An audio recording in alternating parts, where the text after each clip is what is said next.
Hola, ¿qué tal? ¿Cómo están? Bienvenidos.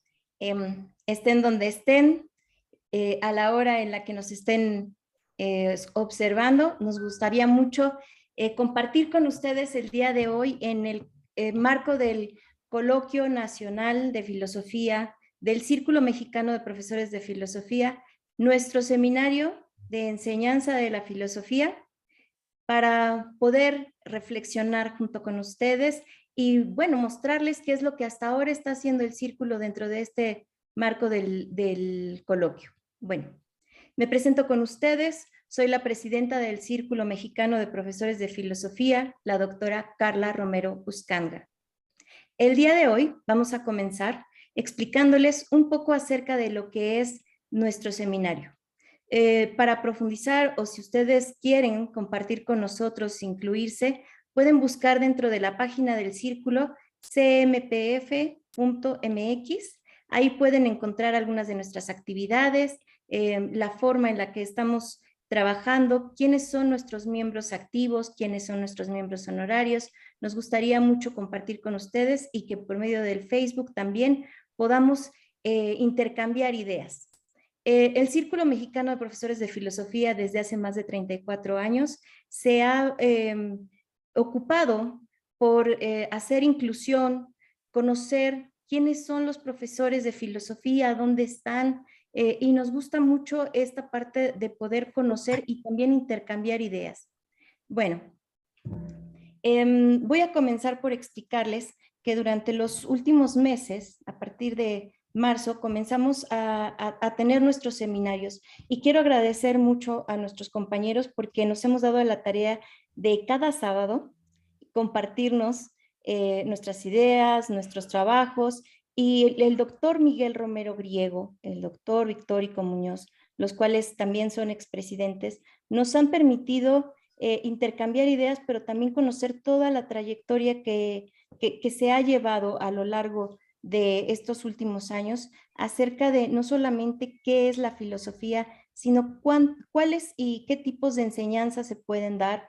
También hemos intercambiado algunos textos y bueno, gracias a eso, el día de hoy podemos traerles tanto ciertos avances que hemos hecho porque vamos en un proceso de investigación, así como las reflexiones y el acompañamiento. Entonces les voy a presentar a mis compañeros de trabajo, de seminario. El día de hoy vamos a comenzar con el maestro Diego Márquez Valadez. Él nos va a hablar acerca de la enseñanza de la filosofía y de la literatura de los antiguos nahuas en la educación media superior, análisis y propuestas didácticas. Esperamos que sea de su agrado. Adelante, maestro. Gracias. De antemano, agradecer al doctor Victórico Muñoz Rosales, al doctor Miguel Romero Griego, por aceptarme en el seminario de enseñanza de la filosofía, y a usted, maestra Carla Romero, por cobijarme también. Muchas gracias. Bueno, inicio, voy a hacer una lectura y dice así: la enseñanza de la filosofía y de la literatura de los antiguos nahuas en la educación media superior, análisis y propuestas didácticas. No acabarán mis flores, no cesarán mis cantos, yo cantor los elevo. Se difunden, se esparcen, y aunque parezca que amarillecen, vivirán en el interior de la casa del ave de plumas preciosas. Cantares mexicanos. Preámbulo. Entre los antiguos mexicanos existía la tlacahuapahualistli, arte de criar y de educar a los hombres. La finalidad de dicha enseñanza era darle sabiduría a los rostros de los niños y jóvenes que ingresaban a las instituciones educativas. Para ello, era necesario instruir a los educandos por medio de discursos orales sobre mitos, moral, pasado, tradiciones y cantos. Existía una conciencia histórica y un pensamiento propio que nunca se negaba. Por el contrario, se fomentaba. Los viejos recitaban orgullosamente que la memoria y el pensamiento de sus antepasados no se debía de olvidar. El Amoxtli, códice, y la Tlactoli, palabra, eran testigos de su difusión y repositorio. Tanto así que, después del impacto de la conquista, algunos indígenas conservaron celosamente las glorias, las remembranzas, las ideas y las creencias de sus predecesores. Como ejemplo, tenemos a los informantes de Fray Bernardino de Sahagún, que lo asistieron para elaborar la colosal obra intitulada Códice Florentino. Ahora bien, ¿por qué en la actualidad en nuestras escuelas negamos esta práctica de evocar a nuestros antiguos pensadores indígenas? ¿Por qué no enseñar con el mismo entusiasmo como lo hacía la Tlacahuapahualistli sobre la raíz y origen de nuestro pensamiento? ¿Por qué no proponer clases donde se enseñe, aprenda, evalúe sobre filosofía y literatura de los nahuas prehispánicos?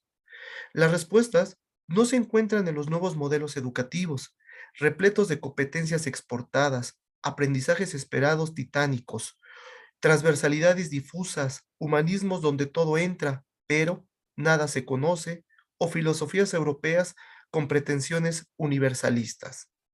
Es el actual Temachtiani, maestro, el que debe de proponer el regreso al salón de clases de la epísteme de los antiguos mexicanos. Es por ello que, en esta ponencia, propondré una secuencia didáctica sobre filosofía y literatura de los antiguos nahuas. Primero, abordaré dos temáticas fundamentales en el pensamiento náhuatl. Uno, Etlanmatinime, el que sabe algo o filósofo. Y dos, Insochit Incuicat, la flor y el canto, o la poesía y sus diversas manifestaciones.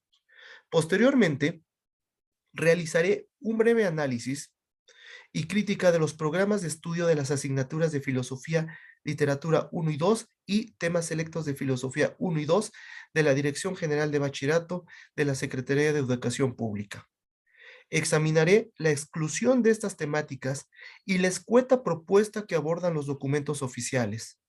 Retomo estos planes de estudio porque son la guía de la cual se basan casi todos los subsistemas de educación media superior en el país.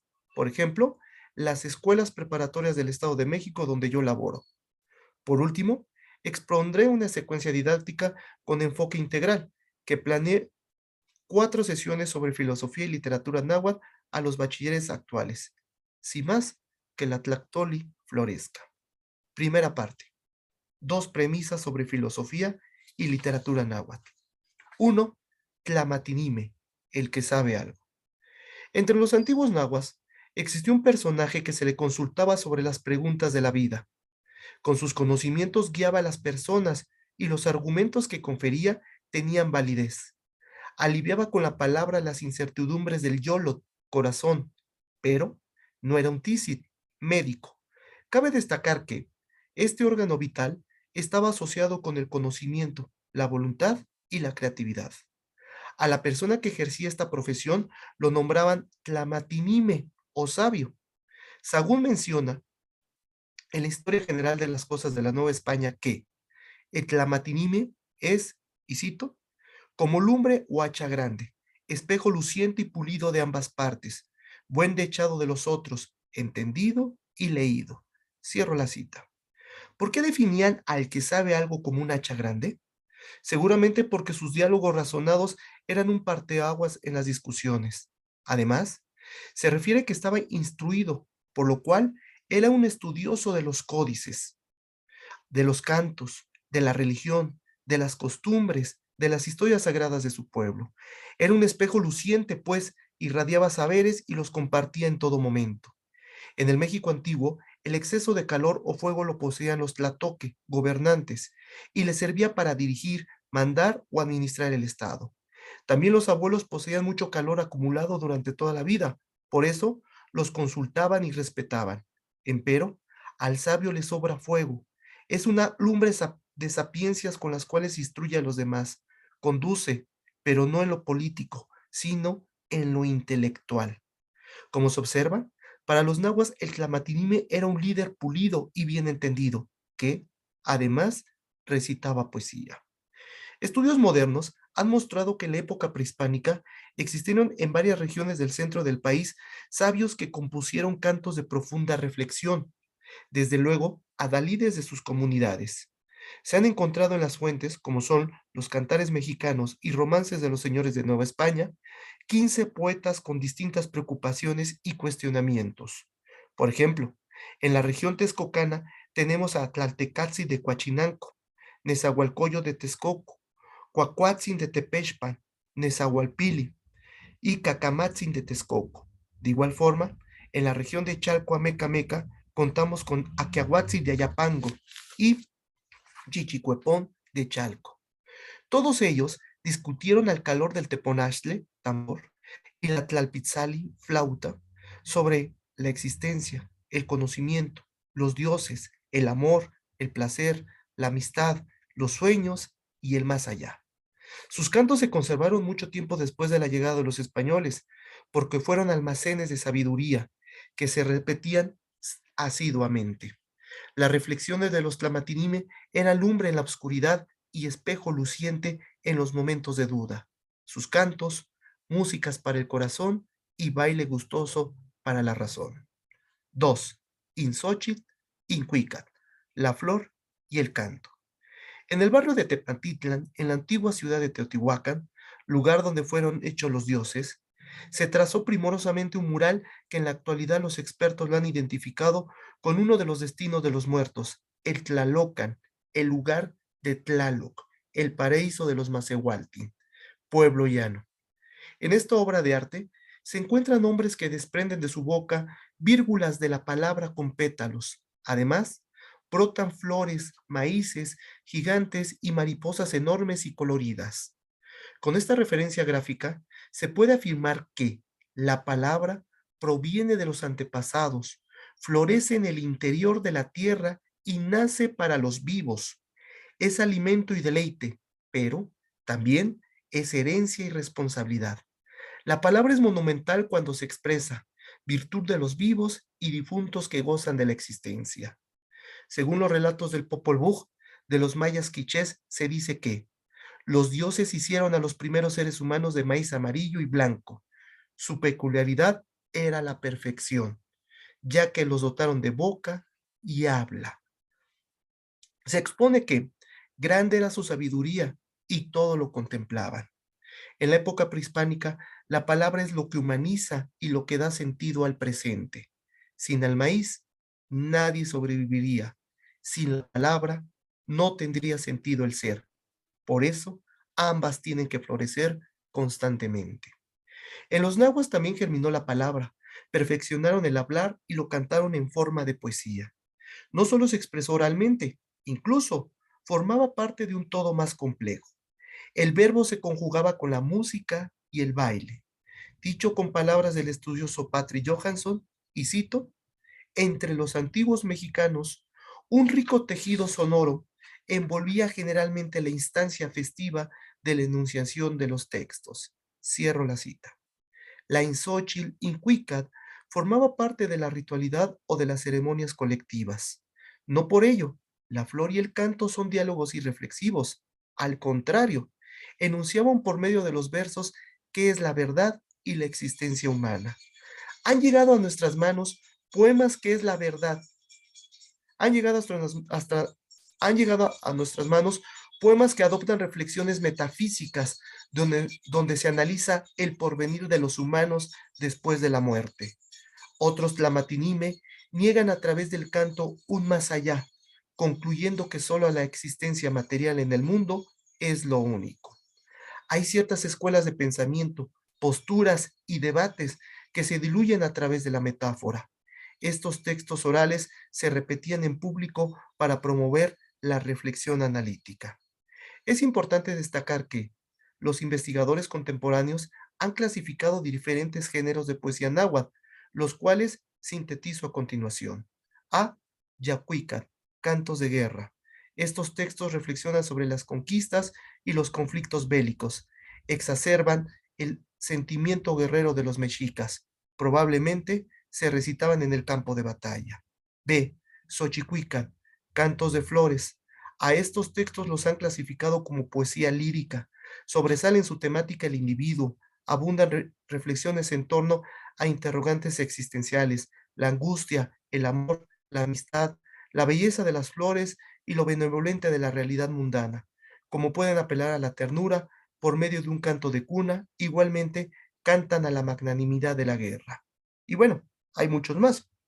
Tenemos el himno cuica, cantos de privación, de los Ahuicuicat, cantos de placer, los Teocuicat, canto sagrado, F, Micacuicat, cantos mortorios, G, poesía de los vencidos, en la cual los cantos que narran los hechos de la conquista, en ellos se aprecia una postura clara frente a los acontecimientos que cambiarían el rumbo de la historia de los pueblos indígenas.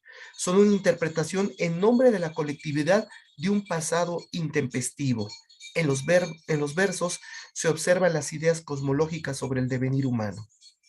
Con lo anterior, es incuestionable la existencia de una amplia gama de poesía e ideas filosóficas entre los habitantes precolombinos del altiplano central. El cuica, canto, es heterogéneo, conversa con lo terrenal y lo sobrehumano. Propicia el verbo reflexivo y razonado en todos los oyentes. Es placentero, lleno de incógnitas y respuestas. A veces hay pena, en otras ocasiones flores y amigos. La constante es hablar con sapiencia, porque los dioses, desde el principio de los tiempos, así forjaron a las mujeres y a los hombres. Segunda parte, la crítica a los programas de estudio. Siendo así, ¿por qué no se enseña filosofía y literatura de los antiguos nahuas en la preparatoria? ¿Por qué se discriminan estos temas en el currículum actual, aun cuando el artículo tercero constitucional menciona que la educación en México debe de ser intercultural, reconociendo las diferencias y derechos de los pueblos originarios? ¿Qué pretensiones tiene nuestro bachillerato nacional al desprender la flor y el canto a los estudiantes? Posiblemente, por voltear a otras latitudes e intentar ser radicales, olvidamos nuestra Nelhuayot Tlacuiloltzli, escritura originaria. Por lo tanto, no queda más que examinar los planes de estudio para dilucidar la negación del epísteme indígena. Emprendamos brevemente la tarea. Desde el 2008, en el país se efectuaron cambios en el bachillerato. A la par, los gobiernos estatales y federales implementaron la reforma integral de la educación media superior. El supuesto para fundamentar dichas modificaciones era que los viejos modelos educativos se encontraban en una crisis frente a la realidad, ya que ofrecían a los estudiantes conocimientos, habilidades y destrezas inadecuados para su vida adulta y laboral. Las autoridades educativas procuraron eliminar las lecciones enciclopédicas para dar paso a una enseñanza en competencias, donde la prioridad era un aprendizaje significativo. En pocas palabras, formar en lo útil y en lo práctico. En el 2009, la Secretaría de Educación Pública intentó eliminar las asignaturas de filosofía, lógica, ética e historia de la filosofía en los planes de estudio de bachillerato, pues se argumentaba que estas ramas del saber no desarrollaban los recursos cognitivos necesarios para el perfil de egreso. No obstante, las organizaciones civiles y académicas sobre filosofía resistieron y expusieron una serie de debates, al grado que, en el 2012, se creó un nuevo campo disciplinar llamado Humanidades. Bueno, asimismo, para el 2017, para el 2018, se siguieron cambiando los planes de estudio. Sin embargo, de nuevo, otra vez, la filosofía empezó a quedar atrás. En el 2019, en el Bachillerato del Estado de México, la filosofía se redujo a un solo semestre y se quitó totalmente los temas de filosofía indígena. Bueno, como se observa, los intentos oficiales de eliminar a la filosofía es una constante que no se ha logrado. Empero, lo que sí se ha conseguido es prescindir de la filosofía mexicana en las aulas, y ni qué decir de temas del pensamiento filosófico náhuatl, maya, quechua, aymara u otros pueblos indígenas americanos. En el plan de estudios del 2017 de la asignatura de filosofía, la cual es la única de corte filosófica que forma parte del componente de formación básico, no se encuentra en ninguno de sus 4 bloques de aprendizaje un tema de filosofía indígena. Muy ambiguo, en el cuarto bloque, titulado Filosofías del siglo XX, y, por cierto, en el último tema, se propone a los alumnos que estudien sobre la construcción del identitario mexicano, Miguel León Portilla, Samuel Ramos, Octavio Paz, entre otras personas. Para este programa de estudio, la filosofía mexicana se reduce a un problema de identidad y un modelo filosófico poco elaborado. Sobre el maestro León Portilla, No se dice qué estudiar o retomar de él, cómo estudiarlo y para qué estudiarlo. El aprendizaje esperado de este tema es retomar propuestas filosóficas nacionales e internacionales para resolver problemas actuales de su contexto, pero no se aclara cómo la filosofía náhuatl de León Portilla ayudará al bachiller a construir posturas propias que resuelvan problemáticas contemporáneas. Mi impresión es que solo se mencionó, entre otras personas, por ser uno de los pensadores mexicanos más famosos. Nunca se indica una relación sistemática entre León Portilla y Octavio Paz, mucho menos se enuncian los aportes filosóficos o literarios de los indígenas prehispánicos y actuales, que tanto difundió el editor de La visión de los vecinos. Eso sí, desde el primer bloque hasta el último, se abordan desde los presocráticos hasta Heidegger y Hannah Arendt. Abundan los temas, los debates, posturas o escuelas filosóficas europeas. Y como sobrante, algo de los más escuchados filósofos mexicanos, como si fueran menos importantes para el contexto del alumno. En este plan de estudios es más relevante y valioso para un joven campesino de Chalco o un estudiante de una comunidad de Oaxaca las reflexiones de Lútero que de Nezahualcóyotl. Y bueno, ya no me extiendo un poco más. Igualmente, en temas selectos de filosofía uno no se aborda solamente algo sobre la cosmovisión prehispánica. Realmente solamente se piensa que los indígenas hacen solamente rituales, que ya no hay más. Ajá. Y en literatura, pues ahí sí, de plano, no existe nada. ¿Sí? Ahorita yo ya comprobé que hay literatura náhuatl, hay poesía náhuatl. Sin embargo, tanto en literatura uno, en literatura 2, cuando se ve historia de la literatura o sobre poesía, no se aborda absolutamente nada de los indígenas. Es más importante hablar de Dante Alighieri, ajá, de la Divina Comedia o del Meo Cid para, para los diseñadores curriculares. Es más filosofía, literatura, eso, que lo que han creado nuestros propios pensadores. Y bueno, para terminar, la propuesta didáctica que yo tengo, retomé una propuesta didáctica que hemos estado elaborando en el seminario. En otro espacio, a ver si me da un poco más de tiempo, la podré explicar. Y justamente, pues ya nos dimos cuenta que hay filosofía, hay literatura náhuatl, sin embargo, pues en los planes de estudios no lo hay. En los nuevos que se están planteando, no se ve por ahí, no se diluye tampoco nada sobre filosofía y literatura náhuatl. Es muy ambiguo, peor que, creo que los anteriores. Y bueno, nuestra propuesta, como lo que yo decía, era que ahora el nuevo maestro, el nuevo Temachtiani, tenemos que hacer algo, tenemos que plantearnos un, unas secuencias didácticas y llevárselas a nuestros alumnos. Es todo. Gracias. Muchísimas gracias por tu aportación. Sí, efectivamente parte de lo que estuvimos platicando tenía que ver con esta inquietud que tenemos y que compartimos con el maestro Diego, de cómo es que actualmente parte de lo que se está planteando en el marco curricular común para educación media superior, pues nos gustaría mucho el poder compartir y también el poder actualizarnos, porque no nada más se trata de que dentro de los programas venga, sino que nosotros podamos aprender acerca de esto de los expertos como Diego, que nos permite ir aportando, ir creciendo e ir desarrollando precisamente, como decían en la mesa anterior, esta parte de nuestra identidad, ¿no? Y entonces, independientemente de, como decía la maestra anterior, hubiera un concepto universal, pudiéramos tener realmente esa identidad desde nuestros orígenes, desde nuestros pueblos originarios, reconocernos como parte de nuestras comunidades. Entonces, afortunadamente estamos empezando a tener cierto contacto, nos están permitiendo el que podamos aportar estas ideas, ya sea para el proceso de las progresiones y nos encantará compartirlos con ellos. Bueno, entonces ahora pues voy a comenzar con lo que yo estoy trabajando para poder desarrollar dentro de precisamente este marco del seminario en cuanto a la enseñanza de la filosofía. Lo que estamos proponiendo es que cada quien desde sus ideas, desde sus inquietudes, pudiese desarrollar todo esto. Entonces, sin más preámbulo, les voy a explicar que yo lo que observé fue que nos inquieta mucho la educación media superior, nos incluimos dentro de este marco de la educación básica, pero ¿qué pasa con los adultos mayores? Entonces, en cuanto a lo que yo quiero presentarles, ¿puedo compartir pantalla? ¿Se ve la pantalla? Sí. ¿Sí? Perfecto.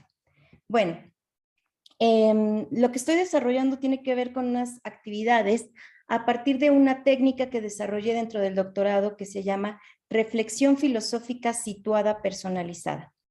Estas actividades para la enseñanza quise abordarlas ahora para adultos mayores.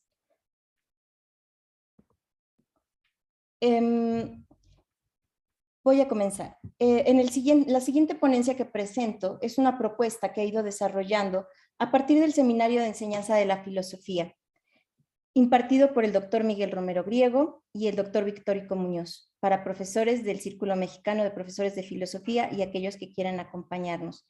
Mi investigación es exploratoria, también es cualitativa. Pretende apoyar en la salud mental de las personas que se encuentren en una etapa de su vida avanzada, en la cual se preguntan acerca de su existencia y que requieren generar un proyecto de vida diferente al que habían llevado en su vida anteriormente. Bueno, esta parte me inquietó mucho ciertas preguntas, por ejemplo, dentro de todas, pero sobre todo en esta, ¿cuáles son nuestras prioridades? ¿Hacia dónde nos dirigimos? ¿Hacia dónde queremos ese sentido de nuestra vida para nosotros mismos y los seres que nos acompañan? Estas y otras preguntas pueden inquietarnos, incluso modificar nuestro estado de ánimo, generando angustia, tristeza u otras emociones positivas o negativas. También pueden generarnos enfermedades, malestar, insatisfacción. Y bueno, todo esto cómo afecta nuestro desarrollo biopsicosocial, impactando en el plano político y social. Como decía nuestro compañero Diego, parte de lo que veíamos de la modificación que se dio en la Constitución desde el 15 de mayo del 2019, nos plantean cómo es que la filosofía debe de incluirse dentro de los programas y planes de estudio. Parte de la pregunta es, ¿los programas y planes de estudio solo para adolescentes y niños? ¿Será que también tenemos que plantearlo en estas nuevas formas que se ha hecho de inclusión a los adultos mayores a espacios educativos?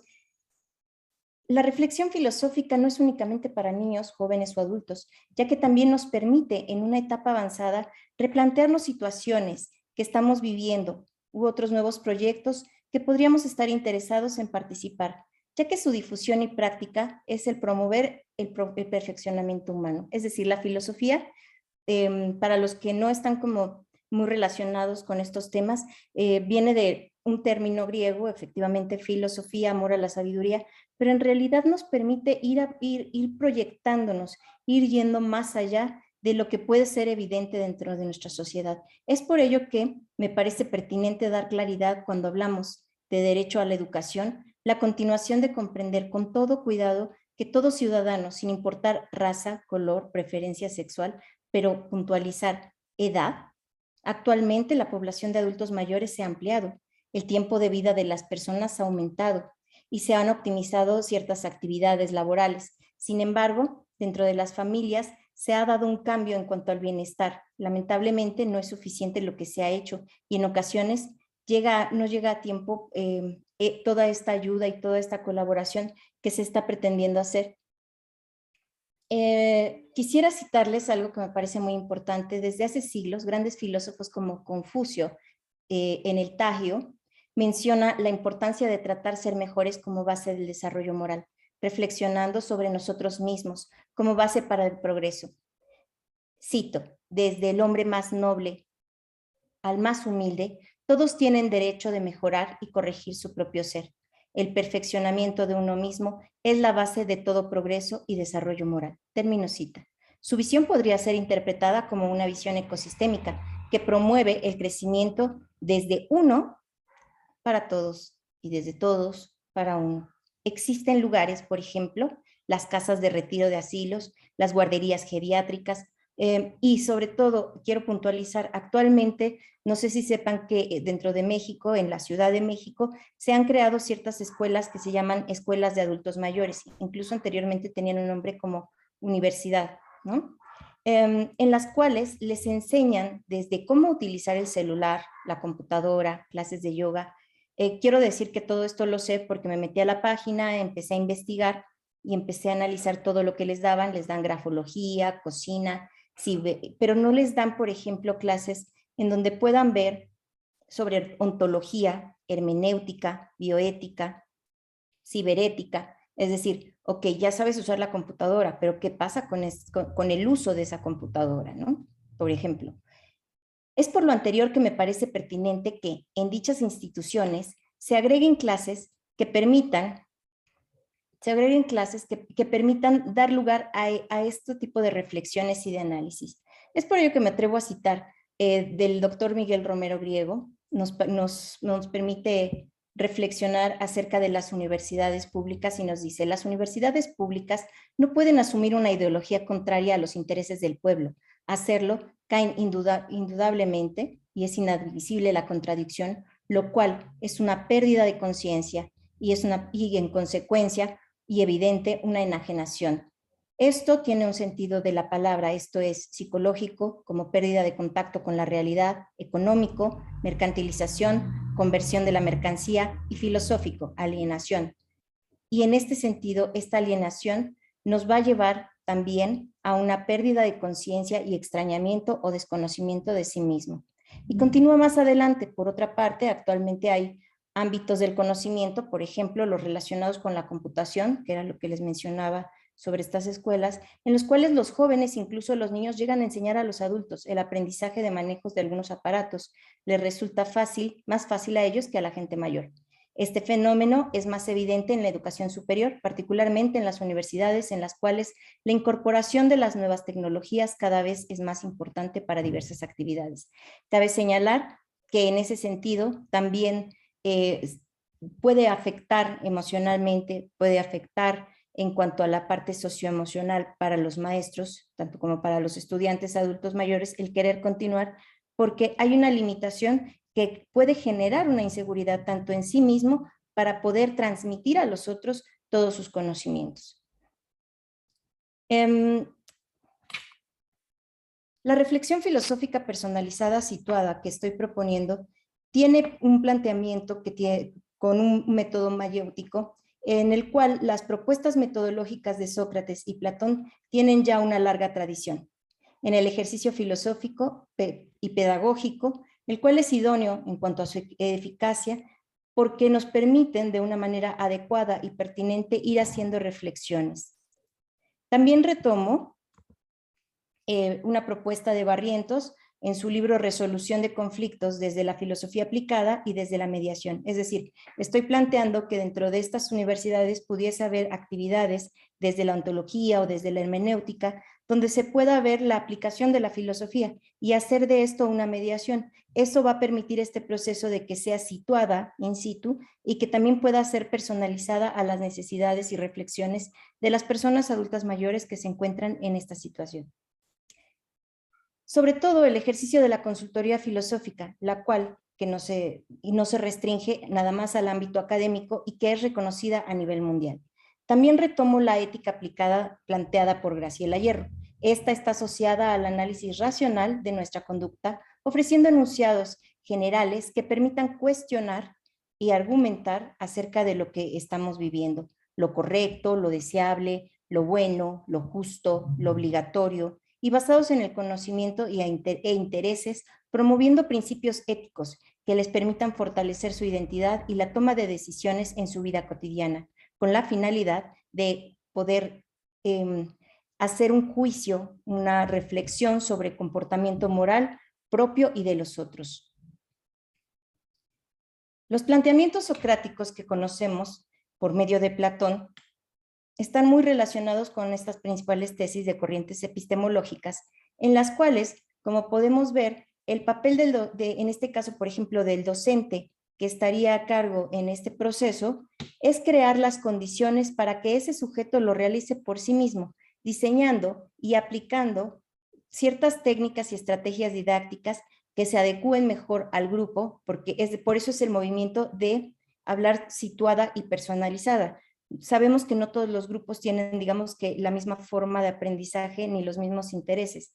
Y es en este proceso donde queremos apoyar con estas estrategias a su conocimiento y el desarrollo biopsicosocial. Perdón, continúo. Dentro de este objetivo que les planteo, tiene que ver con apoyarlos. Si recuerdan, Sócrates nos hablaba dentro del método de la mayéutica de que era importante el parir ideas y después darle una construcción. Esta reflexión es muy interesante porque Sócrates, su mamá era partera. De los datos que tenemos, su mamá era partera y su papá era escultor. Entonces, fíjense qué bonito, qué importante cómo habla sobre esta reflexión de cómo podemos parir esta idea, surgir y entonces después irle dando forma. Eso me recuerda mucho de lo que hemos estado haciendo en el seminario con el desarrollo de nuestras investigaciones. Aunado a lo anterior, es fundamental promover el perfeccionamiento humano de estos adultos mayores para su propia existencia, pues forma parte de lo que se denomina desarrollo humano, motivo y preocupación de ciertas polémicas a nivel mundial. Y me parece que es importante porque lo que estamos viviendo ahora tiene mucho que ver esta crisis con esta falta de ser más cercanos a la persona, a los seres humanos, y que realmente responda a sus necesidades e intereses, no solamente económicos, sino también espirituales. La reflexión filosófica personalizada situada posibilita la reflexión, análisis ontológico, hermenéutico y axiológico para conocer y analizar sus inquietudes, promoviendo resolución de conflictos, implementando la labor filosófica para reflexionar de su impacto por medio de estudios de casos que nos permitan ser capaces de ir identificando dentro de este proceso qué es lo que requiere cada persona como ser humano. En esta fase, los docentes, es muy importante el profundizar, el analizar, el ir señalando la importancia de lo que se va viviendo, pero también de las limitaciones. Esto puede ser a partir, por ejemplo, de ir reflexionando sobre problemas cívicos, éticos, también sobre reflexiones personales de estos adultos sobre lo que están viviendo. Los adultos mayores se encuentran en una etapa de ciclo vital en la que se replantean su vida, ya sea por la relación con su familia, su situación económica. Por ejemplo, se preocupan mucho por la posibilidad de enfrentar la situación económica y digamos que lo biopsicosocial. Yo, aparte de haber estudiado la licenciatura en filosofía, estudié una maestría en terapia familiar y también estudié un doctorado en ciencias del desarrollo humano. Entonces, parte de lo que yo observé dentro del espacio de clínica terapéutica fue que muchos adultos mayores se conflictúan sobre sí mismos y su relación con su familia, su relación con su cuerpo y cómo todo esto se va cambiando y se va transformando. La propuesta que se hizo consiste en aplicar el ejercicio de la reflexión filosófica personalizada y situada desde un contexto en el cual las circunstancias y las necesidades de las personas puedan irse retomando desde el interés de ellos por cuestionar, analizar, proponer respuestas, problemas personales, sociales, académicos y emocionales. Cabe señalar que estoy haciendo una diferencia entre psicología. Estamos hablando de filosofía aplicada. En esta técnica, parte de lo que vamos a plantear incluso son lecturas de análisis, de reflexión filosófica, retomando, por ejemplo, a filósofos como Platón, Séneca, Foucault, Gasset, Emmanuel Kant, y bueno, por mencionar algunos, ¿no? Porque en realidad hay muchísimos filósofos que nos permiten reflexionar acerca de las diversas etapas de nuestra vida. Y esto nos va a ayudar mucho a ir, no solamente ellos, sino también nosotros irnos replanteando dentro de esta propuesta, la forma en la que interactuamos. Para ir concluyendo, me gustaría comentar que la reflexión filosófica situada de esta forma nos permite y nos brinda un espacio para dar lugar a la formación de su identidad, estableciendo criterios reflexivos para tomar decisiones en su vida cotidiana de tal forma que los supuestos planteados en las situaciones y las instituciones educativas puedan ayudar a este adulto mayor rescatando la necesidad como estudiante y también al docente para generar planteamientos éticos, bioéticos, ontológicos y estéticos válidos para su desarrollo, promoviendo la autogestión, incluso la capacidad de resiliencia para a partir de un diálogo de escucha que permita al adulto reflexionar acerca de su situación que está viviendo y generando una forma plena de vida. Bueno, como verán, lo que yo estoy planteando y estas técnicas en esta fase del desarrollo de la investigación están los planteamientos, están las técnicas y como decía mi compañero, no les podemos dar como que todo lo que ya estamos haciendo porque posteriormente ya iremos complementando todas estas ideas. Estas actividades sugeridas también tienen que ver con la personalidad y vocación del docente de filosofía que lo está impartiendo. Aun cuando ellos llevan clase de yoga o aun cuando se les dan ciertas actividades, por ejemplo, de tanatología también hay, yo creo que es muy diferente a un espacio de reflexión filosófica. Me permito agradecerles su espacio y comentarles que fíjense que va muy ligado, por ejemplo, incluso con lo que planteaba Diego, en cuanto a que podríamos también meter reflexiones, podríamos meter poemas náhuatl para poder ir haciendo todo este entorno, toda esta aportación para su vida y para la nuestra. Y yo creo que eso nos ayudaría muchísimo como sociedad. Gracias. Ahora dejo de compartir y bueno, agradezco el espacio. Posteriormente iremos conversando, iremos platicando sobre estos temas una vez que terminemos, pero ahora vamos a continuar con nuestra compañera Katia Itzel Flores Carrasco. Ella está trabajando un tema muy interesante sobre evaluación en filosofía, reproducción, producción y divulgación de ideas. Adelante. Sí, muchas gracias, Carla. Voy a compartir pantalla.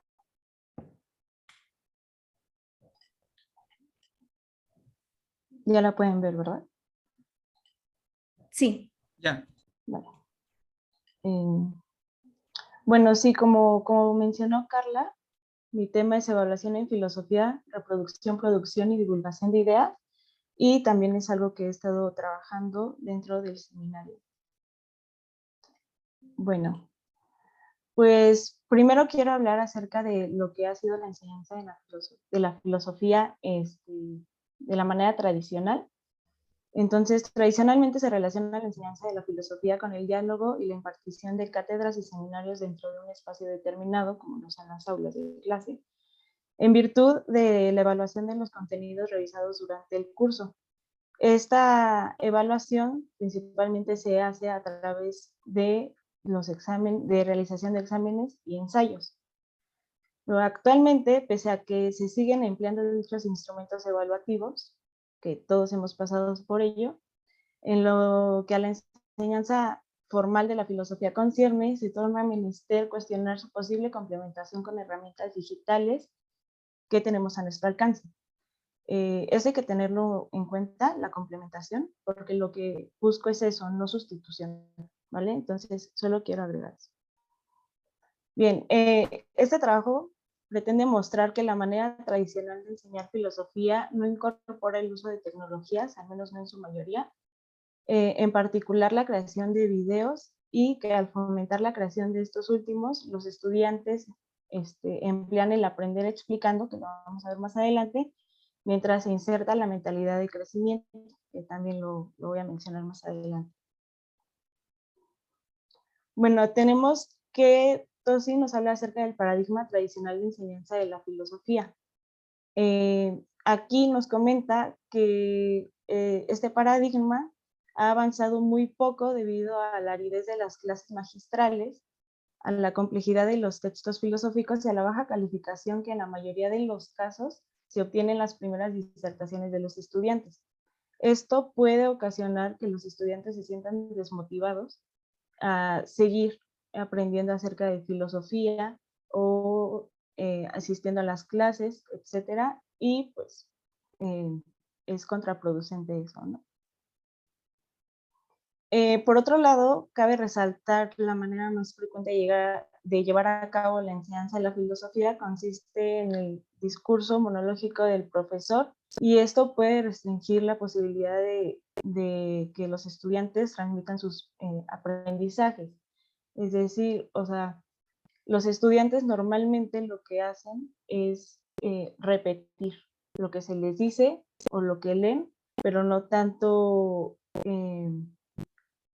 transmiten lo que realmente aprenden de una manera adecuada. Y eso es lo que hay que checar. El discurso monológico se contrapone con una enseñanza de la filosofía basada en el así llamado aprendizaje por explicación, que es lo que les digo, o sea, uno aprende mejor mientras explica, o uno sabe realmente qué aprendió cuando lo explica o lo trata de explicar. El discurso monológico no debe ser reemplazado, que es lo que les decía antes, sino complementado con la tecnología. Lo que busco es ampliar este campo de la enseñanza y del aprendizaje y que no quede limitado solo a las aulas. Bien, este aprendizaje por explicación consiste en desarrollar una comprensión más profunda y persistente de las lecciones estudiadas cuando los estudiantes se preparan para enseñar. Los estudiantes que estudian con la expectativa de enseñar lo realizan de manera más minuciosa, dirigiéndose al contenido más relevante y con mayor organización.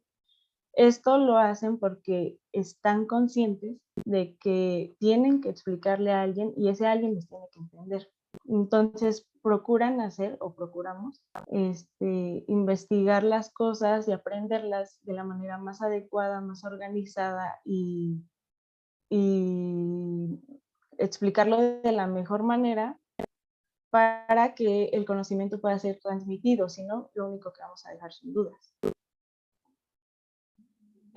Bueno, aquí leí un artículo de Logan Fiorella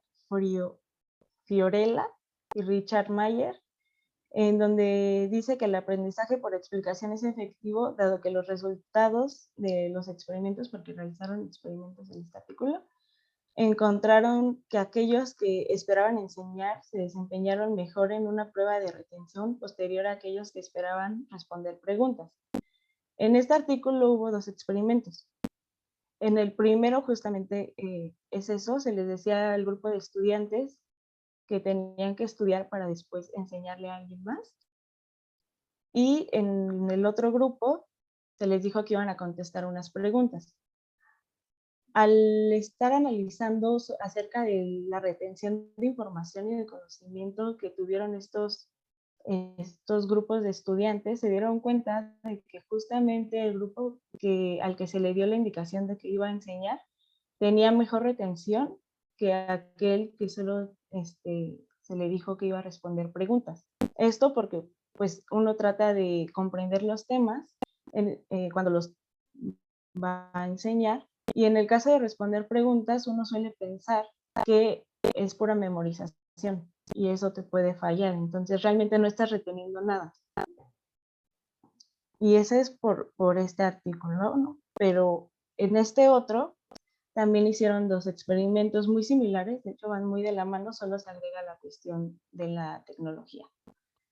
En este tenemos a Vincent, Lian, Sophie, Anita y Tamara, quienes encontraron que explicar en video, pero no por escrito, mejoró el aprendizaje y la comprensión más que volver a estudiar. Estos hallazgos sugieren que ser consciente de la existencia de un receptor, esté presente o no, contribuye a la estimulación del aprendizaje de los estudiantes. Esto de esté presente o no es lo mismo. Por ejemplo, en este caso, ahorita tenemos una audiencia en vivo, ¿no? A través de Facebook, y estos están presentes, pero también están los otros, como esta mesa y otras, se quedan grabadas, pueden acceder a ella en cualquier momento. Entonces, eso mismo pasa con los estudiantes. Están conscientes de que alguien en cualquier momento, en cualquier lugar y a cualquier hora los puede estar escuchando, y eso hace que traten de explicarse mejor. Y les digo, también fueron 2 experimentos, uno con video y uno nada más por escrito, y pasó lo mismo, ¿no? en el caso de los estudiantes que pertenecían al grupo del video, retenían mayor información y podían explicarlo más. Además de que podían estar checando constantemente cómo era su conocimiento, ¿no? Como su transmisión. Luego, los videos, que siguiendo la diapositiva pasada, los videos proporcionan en el espacio un espacio idóneo para el aprendizaje por explicación debida, que a través de ellos los estudiantes pueden monitorear la calidad de su propia comprensión, que es lo que les decía. Aunado a esto, la solicitud y revisión continua de estos videos permite la reafirmación de lo que se conoce como mentalidad de crecimiento. Entonces, esta calidad de su propia comprensión los va a hacer estar checando constantemente. Por ejemplo, la ventaja que hay de los videos es que uno puede estar recurriendo a ellos una y otra vez para autoanalizarse y así ver en cuáles son sus fallas y poder mejorarlas. Entonces hay como un tipo de competencia con uno mismo. Y eso pues trae pues la mentalidad de crecimiento, que ahorita creo que en la siguiente diapositiva viene. Y eso va a estimular al estudiante a que siga aprendiendo. Bueno, la mentalidad de crecimiento consiste en que los estudiantes que abordan las tareas con la creencia de que el trabajo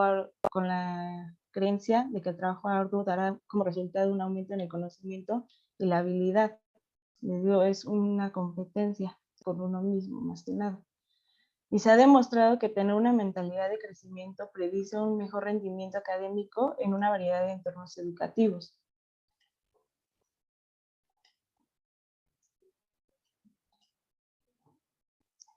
Bien, en suma, la incorporación de videos como solicitud de actividades para la enseñanza formal de la filosofía se muestra como una ventaja, pues se ha demostrado que explicar a los demás mejora los resultados del propio aprendizaje en situaciones interactivas. Y esto es una parte de lo que yo digo que hace falta. Muchos nos concentramos, tanto en bachillerato como en licenciatura, en que los estudiantes aprendan sobre lo que dicen los textos, los autores, el que sea, pero poco nos concentramos en lo que nosotros podemos decir, en lo que nosotros aportamos y en el cómo lo entendemos. De hecho, hay muy pocas prácticas, al menos en filosofía, o de lo que yo he vivido, hay muy pocas prácticas, ¿no? Normalmente todos son ensayos y exámenes, pero enfrentarte a enseñarle a alguien más, a ayudar a alguien más, no es muy común. Y creo que eso es lo que hace falta y esto puede ayudar. Además de esto, se emplean los medios digitales como los videos que les digo, para reforzar el aprendizaje, la propia comprensión y la retención de información en los alumnos. Al mismo tiempo, estos medios permiten sacar la filosofía del aula tradicional, ponerlo al alcance del resto de la población y generar difusión y diálogo. Que esto es algo muy positivo porque la filosofía normalmente no sale del aula. Generalmente solo se queda entre los estudiantes los estudiantes de bachillerato que ven filosofía o los que se dedican a la filosofía o se van a dedicar a ella. Y entonces es importante sacarlo y digo al resto de la población porque lo tienes que explicar de una manera más simple. Creo que muchos nos hemos acostumbrado a hablar con términos y ya en un orden muy académico, muy riguroso, pero eso muchas veces la población general no lo entiende. Entonces es importante tener pues un discurso accesible a la población en general. Pero si ya lo puedes hacer así, entonces realmente podrías estar entendiendo acerca del tema. Bueno, mi propuesta es la creación de un podcast o cápsulas filosóficas que permitan contribuir al aprendizaje en filosofía. Esta propuesta de evaluación busca explorar nuevas maneras de hacer y aprender filosofía. Se pretende emplear el uso de las tecnologías ya existentes que junto con la creatividad de cada uno de los alumnos, el conocimiento filosófico adquirido durante las sesiones y la orientación del profesor de filosofía, busca que los alumnos no solo se interesen por la filosofía en sí, sino que busca involucrarlos en el trabajo, reflexión y divulgación constante. Para esto propongo que haya trabajos y actividades y se divide en dos partes. La primera parte es la realización de 2 ensayos, uno a mitad de curso y otro al final, y que en ellos los alumnos respondan cuestiones fundamentales con base en la respuesta ofrecida por los autores vistos en el curso. La parte 1 corresponde a lo que yo llamé la enseñanza tradicional de la filosofía. Y la parte 2 corresponde a mi propuesta, que es crear el podcast o cápsulas filosóficos de manera quincenal también para que no intervengan tanto en los tiempos de los estudiantes, porque pues no es única materia, que se divulgue a través de plataformas como pueden ser YouTube o Facebook, y las actividades pueden ser realizadas en equipos o individualmente. En equipos o individualmente es porque, por ejemplo, 2 uno de los minutos. problemas que trae esta propuesta es la ansiedad que genera el hablar ante una cámara, ¿no? Entonces, el podcast o cápsula debe editarse y así. Esta es una tabla de evaluación que, bueno, la pueden ver, ¿no? No me la voy a saltar. El tipo de evaluación es esto: un ensayo 1 y 2 son 20%, la actividad de podcast, como requiere mucho tiempo y mucho esfuerzo, un 60% y bueno, un 10% por participación. Y estos son unos ejemplos que ya les había mostrado yo en el seminario, pero los muestro aquí ahora, acerca de una edición simple que se puede hacer. Digo, aquí falta obviamente el contenido filosófico, pero está al alcance de todos con plataformas y aplicaciones que son totalmente gratuitas y que puedes hacer en el celular. Esto yo lo hice en un celular. Y bueno, pues eso sería todo.